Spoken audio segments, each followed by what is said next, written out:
नमस्कार। आज एक कहानी सुनाता हूँ। दो भाई थे, वही मोहन और सोहन। दोनों भाइयों में बहुत प्रेम था। मोहन जी बड़े थे, सोहन छोटे। ये दोनों जब बड़े हुए, मोहन जी की शादी हो गई, बच्चे हुए, बच्चियां हुई। दोनों बच्चे बच्चियां, खास करके बच्चियां सयानी होने लगी थी।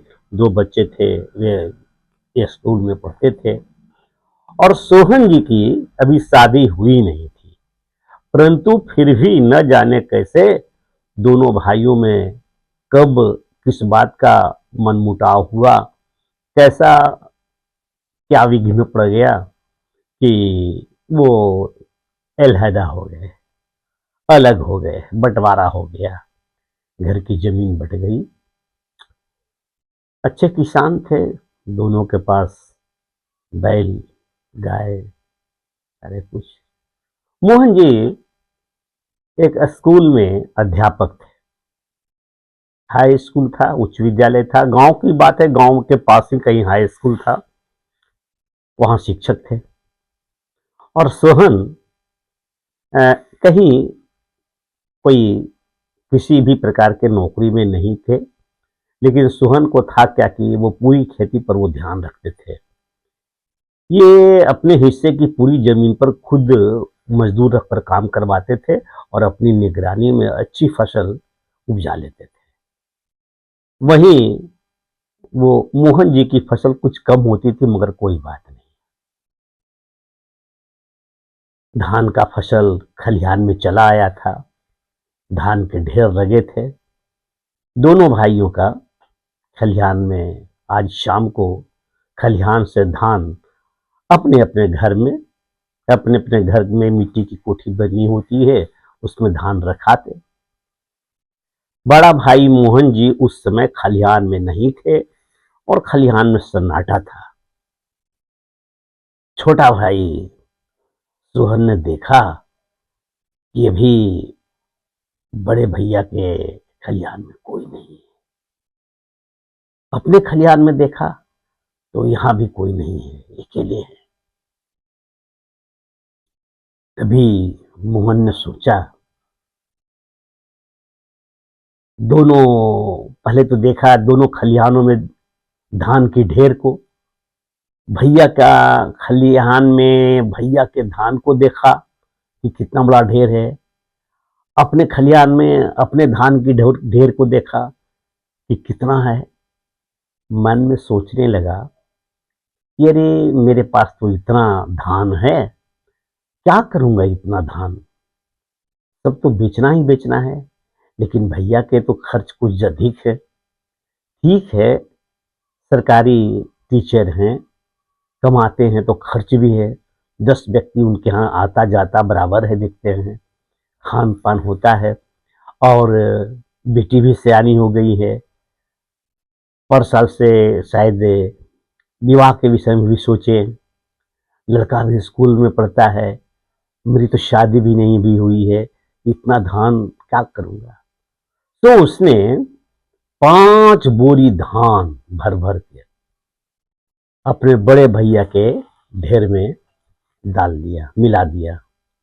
किसी को कानो कान खबर नहीं हुआ और बड़ी संतुष्ट होकर वो खलिहान से वापस आ गया। बड़े भैया जब स्कूल से घर आए और खलिहान गए तो देखे कि खलिहान में दोनों के धान के ढेर लगे हैं। बड़े भैया ने सोचा छोटे भाई के धान के ढेर को देख करके कि छुटका का धान है, मेरा भी धान का ढेर है, लेकिन मैं तो सरकारी नौकरी भी कर लेता हूँ, टीचर हूँ, कुछ पैसा कमा भी लेता हूँ, मेरी आमदनी भी हो जाती है नकदी। और छोटे के पास क्या है, कोई आमदनी नहीं है। इसी धान से उसको सब कुछ करना होता है, कैसे कर पाएगा, कैसे होता होगा ना। और सो उसने बोरी निकाली, कहीं बोझे के निकट बोरी थी, और उसमें भर भर के 5 बोरी धान छोटे भाई के खलिहान के धान के ढेर में मिला दिया और घर चले आए। अब इस किस्से में हुआ कुछ नहीं था। किसी भी मोहन जी और सोहन जी के खलिहान के धान के ढेर में कोई बढ़ोतरी नहीं हुई। एक सूप भी धान कहीं बढ़ा न कमा। जितने जिनके धान थे उतने ही उनके रहे, और जितने छोटे के खलिहान में धान थे उतने ही रहे। लेकिन देखिए जरा सा, परस्पर व्यवहार का जो प्रदर्शन हुआ, जो भावों के बीच में, जो दो भाइयों के बीच में भावों के प्रेम की अभिव्यक्ति है, वह अतुलनीय है। वह उसे कोई तोड़ नहीं सकता। कोई कितना भी जुदा हो ले, कोई कितना भी अलग हो जाए, ये रक्त है, ये डीएनए है। इसलिए कहते हैं कि हमारी संस्कृति, हमारा देश भारत, यहाँ पर मिलजुल करके रहने की संस्कृति है। खाना तो है, ये प्रकृति है, भूख लगती है, परंतु मिलजुल कर खाना संस्कृति है। और दो बोरी धान किसी का उठा करके अपने में ले लेना, ये विकृति है। और वह विकृतियां हमारी परंपरा को, हमारी सभ्यता को नहीं छूती है। हुए जैसे ही परंपराएं हटेगी, मान्यताएं नहीं रहेगी, क्या है कोई है न है, बस इसी बीच में सारा कुछ समाप्त है।